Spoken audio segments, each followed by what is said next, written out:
Heute öffnen wir ein weiteres Mal Pokémon, diesmal Karmesin und Purpur Paldeas Schicksal.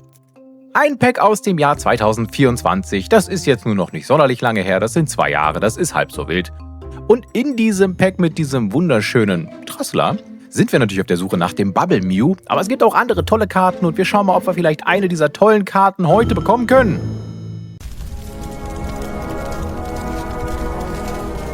Das ist ein Holo Magbrand. Leider keine dieser tollen Karten. Vielleicht beim nächsten Mal mehr Glück.